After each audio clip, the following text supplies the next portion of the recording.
Muito bem-vindos a mais uma live que é um oferecimento da Igreja Evangélica da Paz, situada à Rua Silva Jardim, número 503, no bairro do Macuco, na cidade de Santos, cujo pastor-presidente é o pastor Natanael Rinaldi Filho. E estamos aqui para mais um momento de meditação na Palavra de Deus. O que falamos aqui não é da nossa mente, não é criado por nenhum homem. É a palavra de Deus revelada a tantos homens em tempos diferentes, em momentos diferentes, profissões diferentes, cultura, conhecimento, grau de estudo. E nós cremos piamente que é a palavra de Deus justamente por isso. Como pode homens em épocas tão distantes e em momentos tão diferentes estarem falando a mesma coisa? Tudo que está revelado aqui aponta para Jesus. Aponta para o sacrifício de Jesus e para a sua volta. Então, todas as coisas que nós vamos falar vai afunilar em Jesus. Então, antes de começarmos a nossa meditação, vamos falar com aquele que nos criou, Deus Pai. Nós aqui cremos em Deus Pai, Deus Filho, que é Jesus, e o Espírito Santo, Deus Espírito Santo. É a Trindade bendita, que lá no início está escrito façamos, significando que era mais de um. Então, a Trindade divina que atua em nós, que atua no mundo físico. Então, feche seus olhos, se você puder, e fale com aquele que te criou. Pai bendito, Pai amado, santo e eterno. Eu te glorifico, eu te adoro, eu te bendigo neste momento, porque eu creio que Tu és o Criador de todas as coisas. Eu creio que o Senhor tem feito maravilhas em nosso meio. Eu creio que o Senhor tem mantido uma igreja fiel, uma igreja firme nos propósitos e no mandamento de Jesus. Ide por todo mundo, pregai o Evangelho a toda criatura. Muito obrigada, Senhor, porque o Senhor não se conformou com a separação, com a nossa separação por causa do pecado, mas o Senhor lutou para nos ter novamente. Eu te agradeço. E nesse momento, Pai, eu oro por aqueles que estão ouvindo essa mensagem. Eu oro para que o Senhor toque no coração deles, que haja um mover dentro de cada um, para que a Tua palavra entre no coração, seja plantada ali, germine, cresça e frutifique. Abençoa, Senhor. É o meu rogo, é o meu pedido, em nome de Jesus. Amém. Queridos, o tema da mensagem de hoje é a falsa noiva. Sim, existe uma noiva que ela parece noiva, mas quando você vê as suas atitudes, as coisas que ela faz, não condiz com uma verdadeira noiva. E para poder falarmos da falsa, precisamos saber como é a verdadeira. Para tudo, você precisa de ter uma referência. No caso de nós cristãos, a referência é Jesus. Ele é o nosso modelo. A estatura do varão perfeito que é falado na Bíblia é exatamente isso. É buscarmos ter o comportamento semelhante ao de Cristo. Porque Ele nos deixou modelo. Aquilo que Ele passou Foi para nos mostrar, vocês conseguem em mim. Porque a palavra de Deus, a palavra de Jesus fala que sem mim nada podeis fazer. Por conta própria estaremos perdidos. Mas em Cristo podemos alcançar a estatura perfeita. Então, vamos ver o que é uma noiva? Olha a definição de noiva. Noiva, substantivo feminino, mulher que está para casar ou recém-casada. Etimologia, quer dizer, a origem da palavra noiva. Ela vem do latim novia. E é a condição de quem se comprometeu, gravem bem essa palavra, se comprometeu casar com outra pessoa de quem está noivo. Então você veja que uma noiva, ela se comprometeu a casar. E no casamento judaico, haviam fases onde os pais, no casamento judaico, os pais escolhiam com quem você ia se casar. Só que não era assim uma escolha, escolheu e acabou, tem que casar. Havia um momento onde você se conhecia e você tinha escolha. Havia uma reunião entre as famílias e havia uma escolha. Tá? Você escolhia se queria mesmo casar ou não. Passado algum tempo, isso acabou sendo uma obrigação. Você vê muito isso na Idade Média nos casamentos de reis e rainhas. As princesas e os príncipes eram obrigados a casar com quem os seus pais escolhessem, ou até por quem o governo escolhesse, a cúpula que organizava aquele reino, escolhesse. Então, era um acordo mais político do que amoroso. Então, o homem foi colocando sua cunha ali, foi colocando seu dedinho e alterando o que era para ser uma coisa boa. Então, feita a escolha, existe um compromisso, no casamento judaico que eu estou falando, existia um compromisso, pronto, então eles vão se casar, vamos assinar um documento de compromisso. Aí o noivo saía e ele tinha de 1 a 2 anos, em média, para arrumar a casa onde eles iriam morar e o sustento da família. E quando nesse tempo, quem decidia quando o noivo viria buscar sua noiva era o pai da noiva,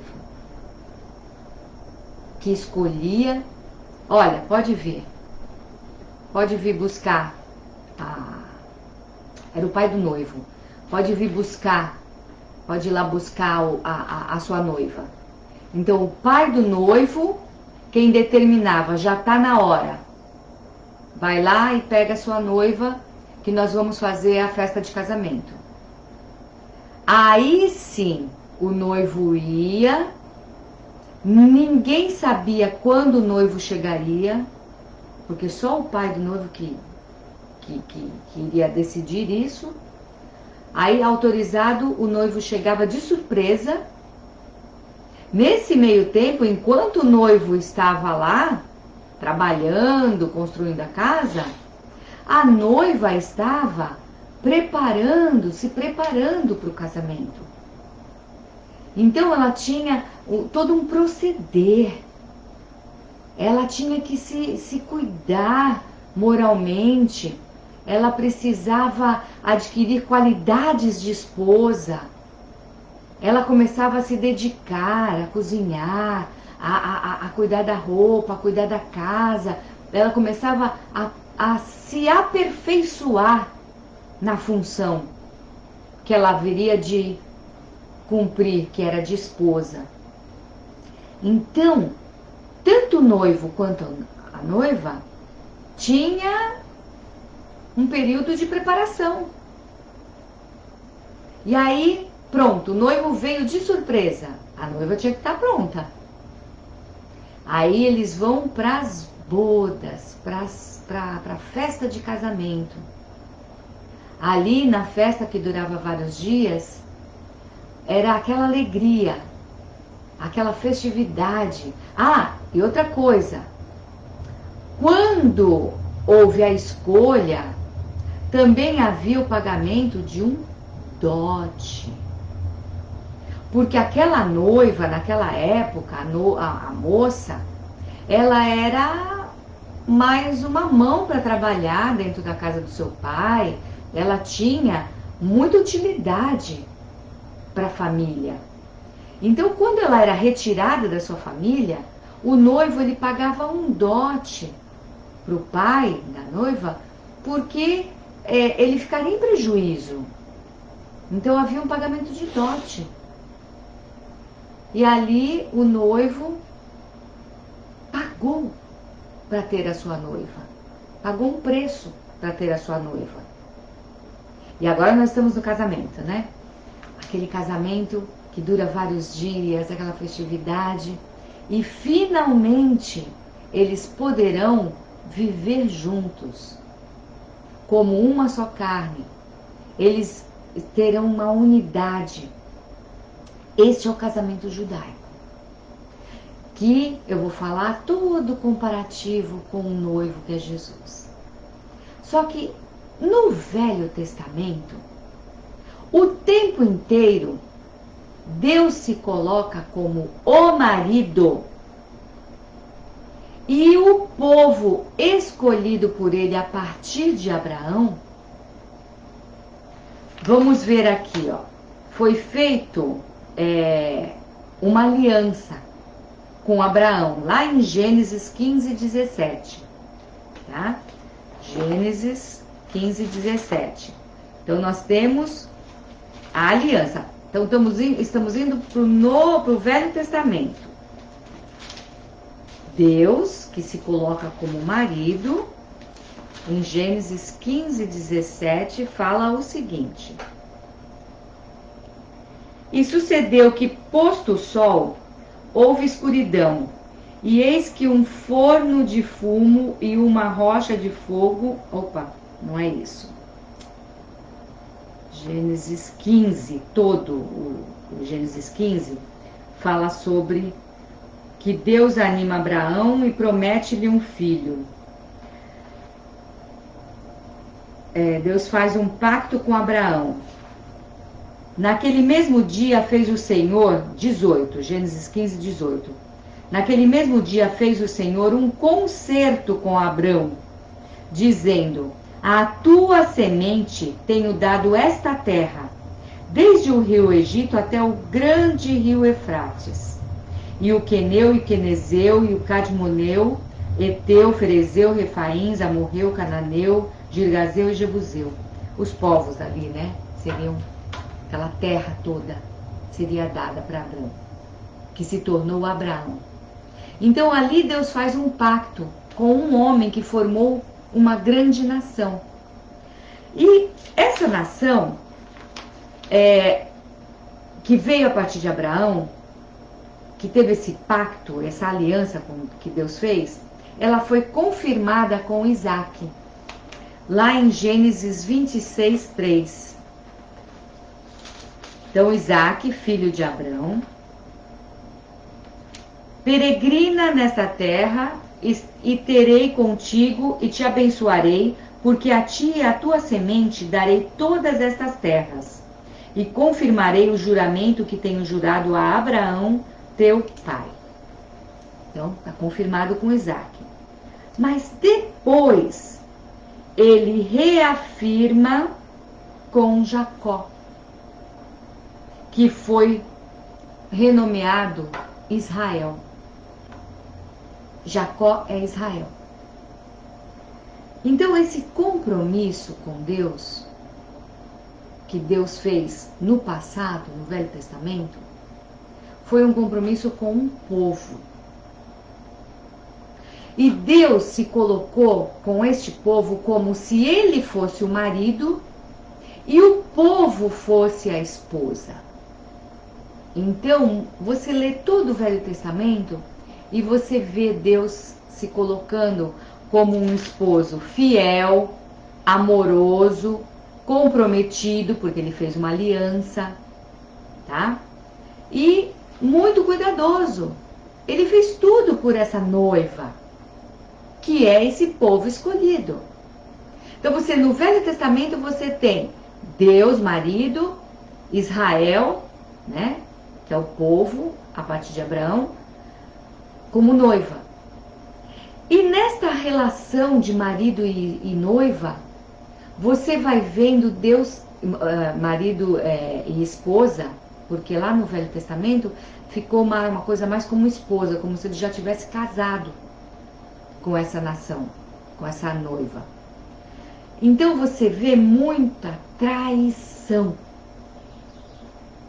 Deus se queixa de que Israel traía Deus com falsos deuses. Vocês leram ali Ferezeu, Cadmoneu, Gigazeu. Esses povos todos eram povos idólatras que criaram deuses. Quando o homem se afastou de Deus, dentro dele ficou um vazio. E esse vazio, se não for preenchido por Deus, o homem vai querer preencher com qualquer coisa. Vai criar deuses para e colocando nesse buraco dentro dele, nesse buraco do seu íntimo, essa parte que tá faltando alguma coisa. E aí o homem foi colocando deuses, ídolos. No Velho Testamento, o tempo todo Deus está falando. Israel, esposa infiel, que me traía debaixo de árvores, que fazia postes ídolos, me traindo. E aí, tem um caso, nos profetas menores, existe um profeta chamado Oséias. Como é difícil a vida de um profeta. Muito difícil. No caso desse profeta, Deus usou a vida dele para exemplificar o que Israel, que era o povo escolhido, estava fazendo com Deus.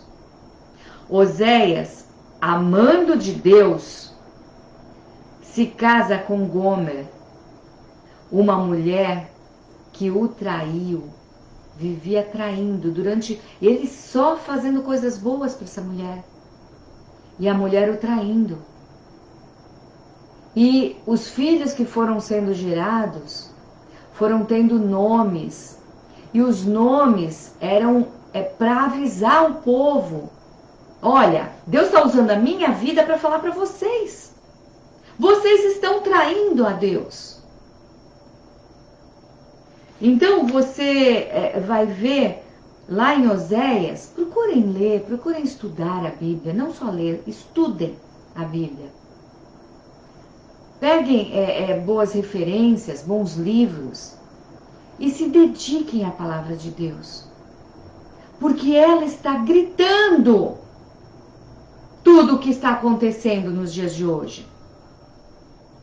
Lá no Velho Testamento, Deus já estava alertando: não traiam, porque vocês vão se destruir.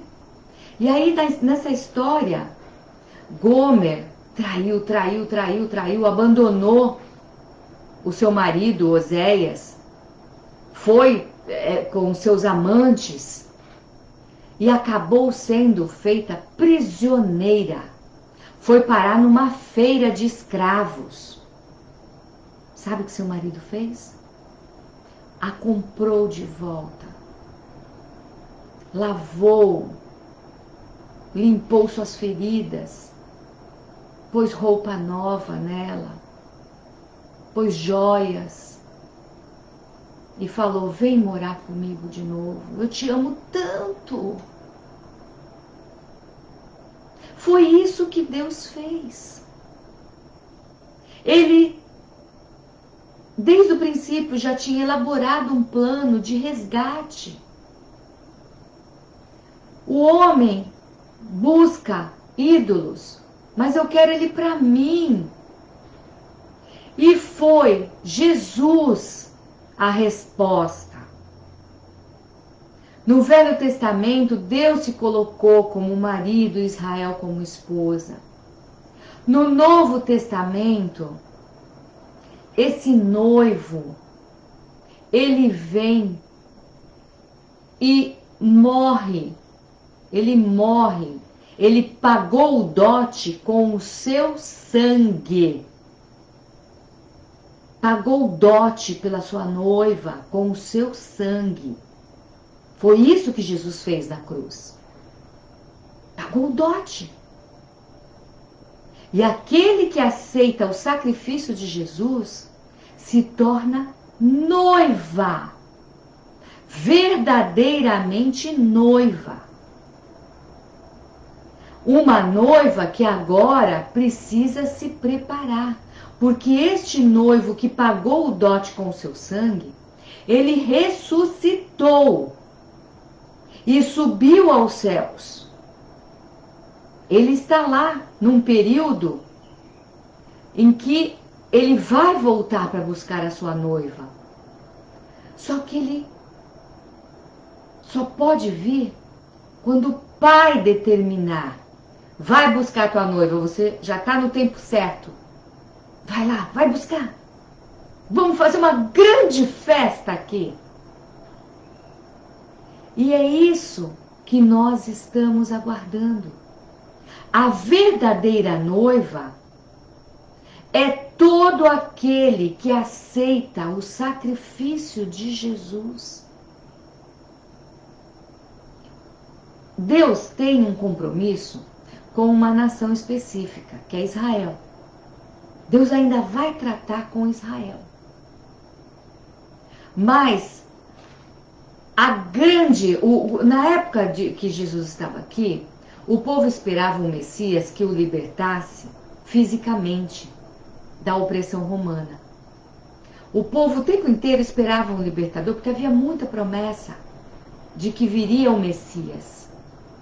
Quando Jesus veio, todo mundo achou que ele vai nos libertar, ele vai ser o nosso rei. Tal. Quando ele veio, quando ele fala para Nicodemos que ele veio não para uma coisa física, mas para uma libertação muito maior, que era a libertação do pecado, que afastava o homem de Deus. Ali, ele vai revelando o plano dele.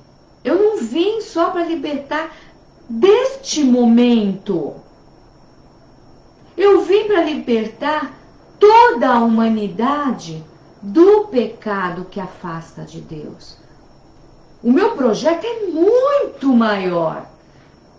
João 3,16, Deus amou o mundo de tal maneira, de uma forma tão grande, tão completa, que deu o seu filho, seu único filho, para morrer por nós. Entendam, o projeto era muito maior. Então esse noivo, ele já se sacrificou, pagou o dote pela noiva. Nós que aceitamos Jesus Cristo como único e suficiente Salvador. Salvador do quê? Do pecado que afastava o homem de Deus. O sangue de Jesus, quando a Bíblia fala que nos cobre, é como se Deus não pudesse mais ver o seu pecado. Seu pecado está lavado pelo sangue de Jesus, está coberto. Quando Deus te enxerga, Ele não vê você pecador, Ele vê o sangue do seu filho protegendo essa noiva. Só que embaixo do sangue estamos nós. Nós estamos num processo de uma preparação para o dia do nosso casamento. Não dá para viver da mesma forma que você vivia antes. O pecado não pode mais imperar. Você agora está se preparando. Aquilo que te atraía não pode te atrair mais. Mas como vou conseguir isso? É tão difícil. Lendo a palavra, estudando a palavra, orando a Deus, deixando o Espírito Santo. Jesus subiu para os céus, mas ele avisou: não vos deixarei órfãos. Eu vou mandar o Espírito Santo Consolador para ajudar vocês. E aí desceu o Espírito Santo, que é esse que nos ajuda, que também é Deus. Deus está o tempo todo conosco. Esteve no passado e Jesus veio e agora Deus Espírito Santo atuando dentro de nós. Esse Espírito Santo que no Velho Testamento ele vinha, falava ao ouvido dos profetas, voltava. Agora ele mora. Ele não vem mais de visita. Vem e volta para os céus. Ele mora dentro de todo aquele que aceita o sacrifício de Jesus. Então é esse Espírito Santo que está nos ajudando a nos preparar para o casamento. Noiva verdadeira. Só que, depois de toda essa apresentação dessa noiva verdadeira, é com tristeza, muita tristeza, que eu falo que tem uma falsa noiva. No meio da igreja, existem pessoas que são como Jesus descreve lá em Mateus 13.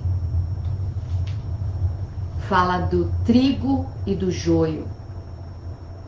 Existe joio no meio da plantação, no meio do trigal. Esse joio parece com o trigo, mas o seu interior é vazio de Deus. E, mais perigoso ainda, vazio de Deus e cheio de intenções malignas. Pessoas que se deixam levar pelo inimigo e estão no meio da igreja, perturbando a ordem, atrapalhando. E Jesus falou, porque a parábola diz, né? Veio um homem, o homem plantou, né? Fez a sua plantação, e aí o inimigo veio de noite, quando estava todo mundo distraído, dormindo, repousando, não tinha como vigiar aquela plantação gigante. O inimigo veio e plantou o joio ali. Quando começaram a crescer as sementes, os trabalhadores falaram: olha, tem joio no meio do trigo. E foi chamar o dono da plantação: quer que a gente tire esse joio já? Logo? Não tira. Porque pode acontecer que arrancando o joio, venha junto também o trigo. Deixa quieto. Deixa que vai crescer tudo junto. Na hora da colheita, a gente separa o joio para um lado e o trigo para o outro. Assim será quando Jesus voltar. Quem é trigo, quem é noiva verdadeira, vai para as bodas, vai para o casamento. Mas a noiva falsa, que se parecia com a noiva verdadeira, ela vai ser identificada. E ela será jogada no fogo, num lago de fogo que não foi reservado para ela. Esse lago de fogo foi reservado para o diabo e seus anjos. Mas ela escolheu. Ela escolheu ficar do lado do inimigo. escolheu não estudar a Bíblia, não orar para ter revelações do Pai para sua vida, para o seu dia a dia. Ela não quis ter intimidade com o noivo, assim, falar com ele, conversar com ele. Qual é a noiva que não quer ficar próximo do seu noivo? Que noiva tão indiferente é essa? Que noiva tão displicente? Toda noiva quer ligar pro noivo e fica, ai, você vem em casa? Ai, quando que a gente pode se ver? Ela deseja ouvir a voz do noivo, sentir o cheiro do noivo. Ela quer ver o noivo. Esta é a verdadeira noiva. Ela fica sonhando com o dia em que estarão juntos para sempre. Para sempre. Agora, que noiva é essa que não quer, não fala com ele, não procura o noivo, não se prepara? Vocês já viram alguma noiva entrando? Tan, tan, taram, tan, tan. Aí vem uma noiva toda com o vestido rasgado, a cara cheia de lama, seu cabelo todo desgrenhado. Ao invés de um buquê, tá com um capim na mão. Vocês já viram uma noiva assim? Claro que não. A noiva verdadeira, ela se prepara. Ela é ansiosa para estar com o noivo. Ela quer ouvir a voz do noivo. Quando o noivo está longe, o coração dela já palpita. É tanto amor, tanto amor. O coração dela salta de alegria só de ouvir a voz do noivo. Mas uma noiva falsa está no meio da igreja. Uma noiva que está suja de lama, que está com os seus pensamentos horríveis, que não busca arrependimento. E sem arrependimento você não consegue receber perdão. É trigo no meio é joio no meio do trigo. Então vamos ver agora, falar disso. Mateus 7, vamos lá, Mateus 7, 22 a 23. Muitos me dirão naquele dia: Senhor, Senhor, não profetizamos nós em teu nome? E em teu nome não expulsamos demônios? E em teu nome não fizemos muitas maravilhas? E então lhes direi abertamente: nunca vos conheci. Apartai-vos de mim, vós que praticais a iniquidade. Noiva falsa. Está profetizando, está expulsando demônios, está havendo curas. Por quê? Porque o nome de Jesus é poderoso. O nome de Jesus é poderoso. Porque Jesus, o nome dele, que é um nome sobre todo nome.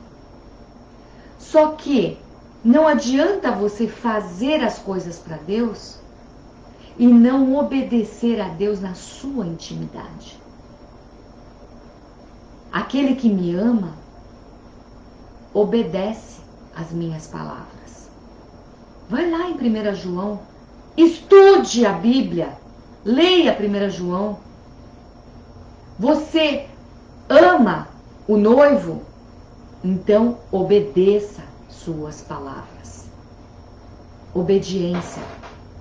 Vamos ler lá em Mateus 13, aliás, Mateus 25, no versículo 41. Então dirá também aos que estiverem à esquerda: apartai-vos de mim, malditos, para o fogo eterno, preparado para o diabo e seus anjos. Não foi preparado para eles. Essa noiva falsa vai para esse lugar que não foi preparado para ela. Foi preparado para o diabo e seus anjos. Ela foi lá porque não quis ficar do lado do noivo. Quem comigo não ajunta, espalha. Se você não está do lado de Jesus, automaticamente você está do lado do inimigo, do diabo e seus anjos. Se você não sofre a influência do Espírito Santo, você vai sofrer a influência do diabo e seus asseclas, seus demônios, que eram anjos e se tornaram demônios, que se afastaram de Deus e escolheram o mal, e que odeiam você. Não pense você que eles gostam de você. Eles odeiam, porque você representa tudo o que eles queriam e não podem ter. A chance de perdão. Eles não têm mais perdão. Eles já estão condenados. E nós, seres humanos, temos a chance de nos arrepender e mudar de vida. E começar a nos preparar para um casamento. Nos tornarmos noivas. Vamos lá, Mateus 13, 25, que diz.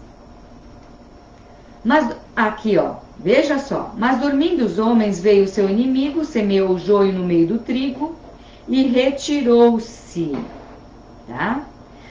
No 38, o campo é o mundo, e a boa semente são os filhos do reino, e o joio são os filhos do maligno.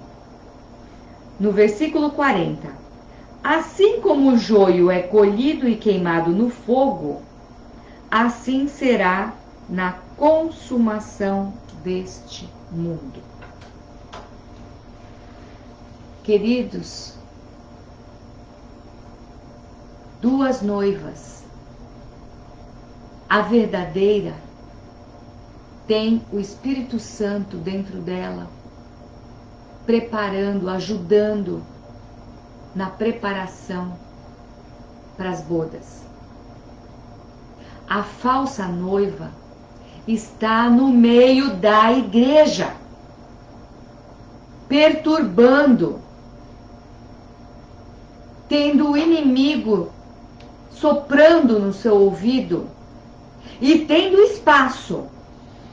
Porque se Jesus não ocupar todos os espaços dentro de nós, você vai deixar espaçozinho ali, oco, aberto, o inimigo vem. E onde há trevas, a luz vai embora.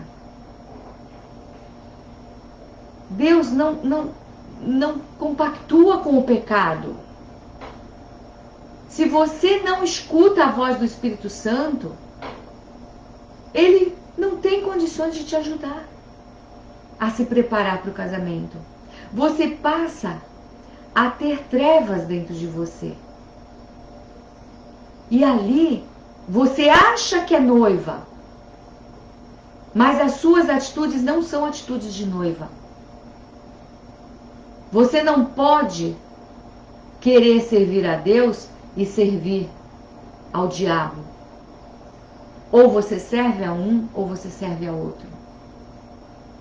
Você tem um momento de escolha. Se você escolheu se casar com Jesus, você assinou um contrato, é uma aliança, tá? Não é só a questão de amor, de sentimento. Oh, eu vou pelo que eu sinto. Não é só sentimento. Casamento não é só sentimento. É compromisso, é aliança. Por isso que tantos casamentos não duram. Porque vão só pelo sentimento. Sentimento muda.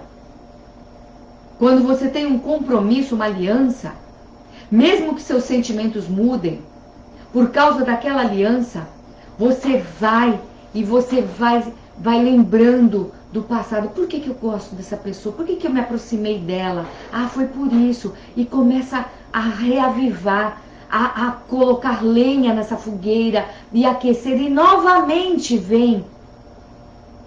Agora, quando você começa a dar ouvido para coleguinhas, para isso. Ah, não. Olha, você pode fazer isso, você pode... Ai, o amor vai se esfriando. E você vai dando ouvidos àqueles que querem a tua destruição. Mas um casamento duradouro, ele não é só baseado em sentimentos. Ele é baseado numa aliança, num compromisso. E ali, diante daquele compromisso, você luta pelo seu casamento. Você luta pela sua união. Então, não seja uma falsa noiva, achando que você, porque está dentro de uma igreja, você está salvo. Você está salvo se você for igreja, se você for noiva, se você tiver o Espírito Santo te limpando a cada dia. Uma noiva que ainda não é perfeita, mas está se aperfeiçoando, que não se conforma com o pecado, que não aceita viver errando, mas que a cada dia vai se melhorando, a cada dia vai se tornando uma cozinheira melhor, uma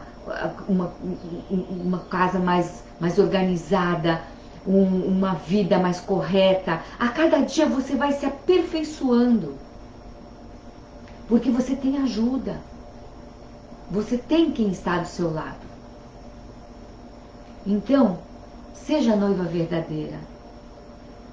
Se você identificar uma noiva falsa, converse com ela.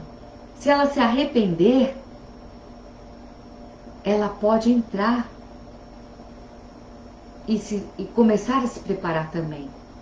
Mas se ela não se arrepender, está ali, na consumação dos séculos, será colocada de lado e queimada num lugar que não é reservado para ela. Que Deus nos guarde das noivas falsas e que possamos ser verdadeiras noivas, que estão com o coração palpitando, desejosas, assim transbordando de amor, e que possamos falar ao mundo desse noivo que está vindo buscar uma noiva. Que mais pessoas possam entrar e se preparar para essa grande festa que está reservada nos céus para nós. Amém.